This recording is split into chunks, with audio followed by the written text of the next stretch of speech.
because one of the things that we need to develop is the ability to sing as backup singers a harmony part, which we learn flawlessly, while at the same time really paying attention to the song, the melody. It's almost like you need your 2 ears. It's another layer that has to be layered on top of the words. Yeah, I think you're right. I think there is a skill to hearing another part and then working your part interlaced with that part rather than independent of that part. When and where to support. When and where to support. Yeah.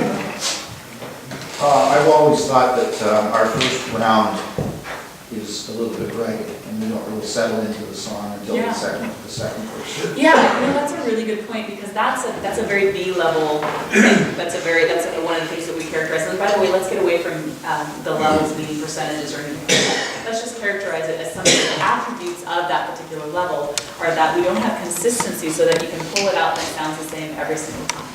And that's what you tell me, what makes that happen? When can you pull something out and the first time you sing it is going to be great?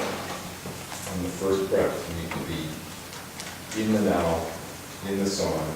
You already have to have a vision, know the pitch practicing, you know what the song is. Yeah. So on the pitch, your vision should be there. Yeah, that's true. There is that first breath, that commitment inside of that. I think that there's also, go ahead. I think the first part of it, we're overthinking our parts. We're trying to consciously, as a lead, I'm trying to not consciously drown out anybody else. I'm really not into it. So it's What emotional actually missing. occurred First. I hear all kinds of different oohs and ahs coming out of it. Yeah, so it's Which connected. makes you doubt whether or not you're singing it properly. Yeah, and that's actually what I was going to say, is that there is the piece that is the psyching out that we do, where we hear the group and what the group is doing, and we decide that that is what we, or where we are, or how this song will go this time. And instead, when you hear that things go wrong, when you're in an A-level group, you almost distance yourself from that, and you say, well, that doesn't matter, I'm going to sing A. And it will clean up, and you trust that it will clean up. And the magic of it is that because everyone is singing at the level of I will always clean up my own part, it just irons back in again. It comes right back together. Whereas the B-level attitude tends to be more, this time sucks, maybe we'll get it next time, or the next phrase will be better, or it's this kind of delaying the choice. So take that, think about that over some time. Can we take it from the top again and thinking of that first breath with the emotion side of it, the things that we talked about just now about supporting the parts and moving through it, and most importantly, this, and relaxing in space throughout the whole thing, okay? Also, I'd like to remove a couple of distractions. Peter, could you just move over and move your water bottle, and stay in that spot, and Tim, move yourself right in. Don't move yourself in as well.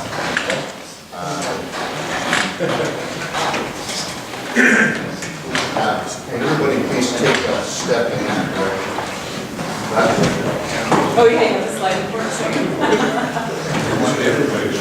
We don't need to worry about who's in the middle, because it's not that sort of thing. So now take a half step back. You guys up there, okay? It's supposed to be a back.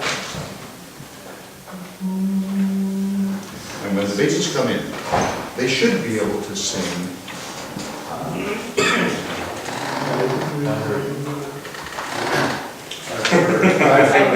And actually that makes sense, because if you think about it, I heard you would be still listening for it, and right now the basses are coming in, I heard da da da da, but that's not what you would do if you would be listening.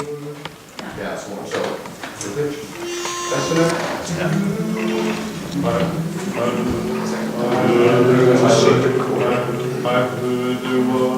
I heard there was a secret chord. I heard there was a secret chord. Engage your heart. Can I just request that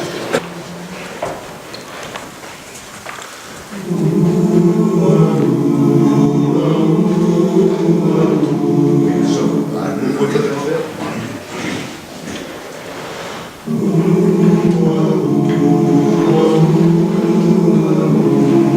I heard there was a secret chord that David played.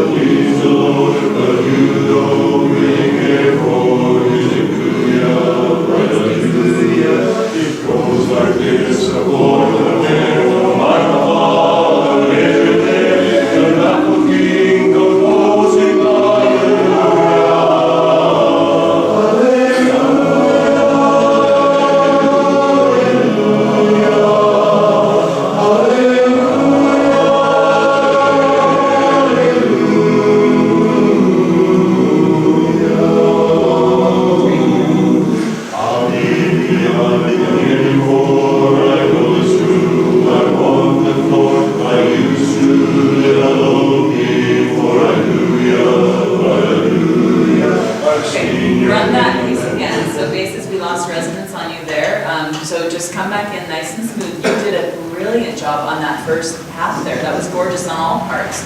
I just heard you change a little bit when you got back into your solo entrance again. Can you run it right from there, please? What's that? I thought he was going to stop us. Oh, sorry. So did I. But then right back in, right? Whatever that part is there. What are the words there?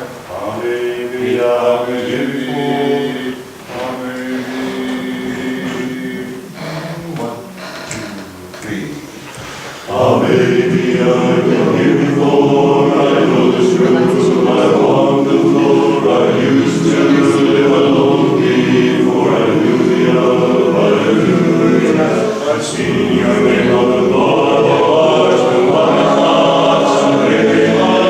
a cold and very broken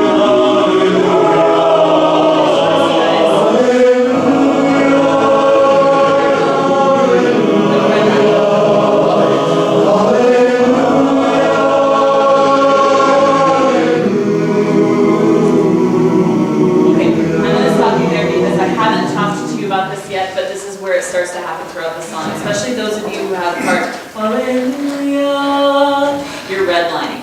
So have we talked about that with voices? You know, like in a car, how they have the red part, the red line, you know? With your voices, when you get past that red line, then we're getting a sound that suddenly is not resonant, that suddenly pops out of the sound, and we no longer have a unit sound. Okay, so I know that it's passionate there, but your passion can never go outside your vocal box.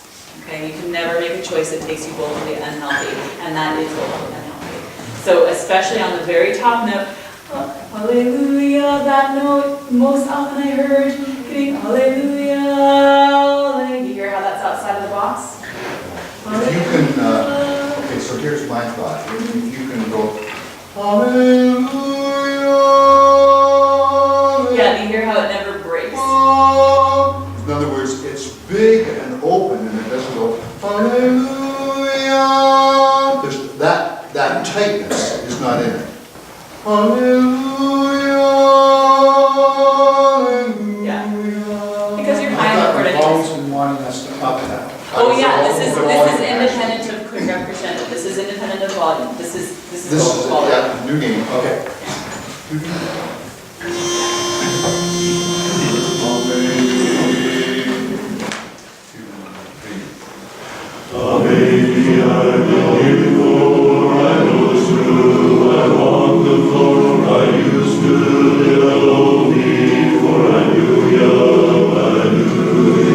I've seen your name on the Lord, it's a cold and very broken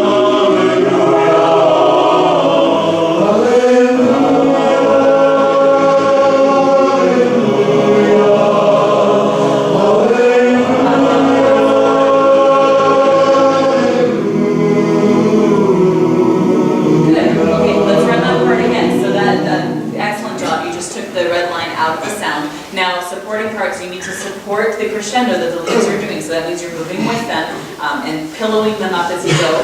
The second thing is remember that whenever you take a solo from another part, you enter with the same texture and quality that the last part took. So was it baritones that are taking that part there? Your quality was different from the basses there. So make sure you're taking your hint from where they are. It should sound like one voice, and we shouldn't know that you changed parts. It sounds a little bit like it's somewhat squashed. I've seen your name, I've seen your name on the marble arch. I've seen.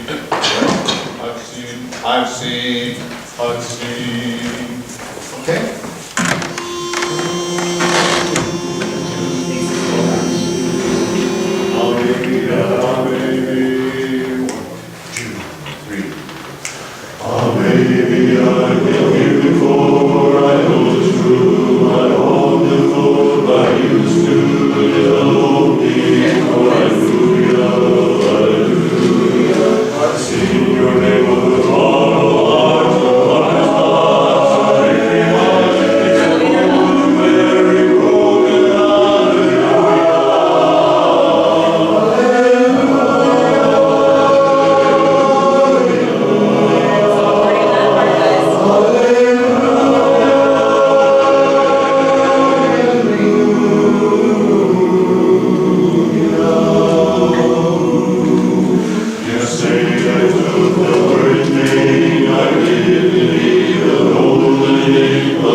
play together and you're taking that space up here, okay?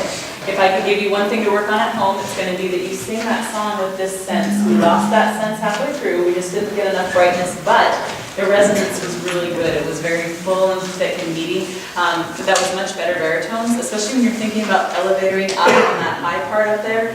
Do you notice the difference when you can kind of, it keeps you in the mix more, and when you guys are pillowing underneath them, that really helps them have a place to be as well. It was really, really good. It was much, much improved over the first time. Good. Do you wanna? Okay, great. Yeah. Okay. So this is the break.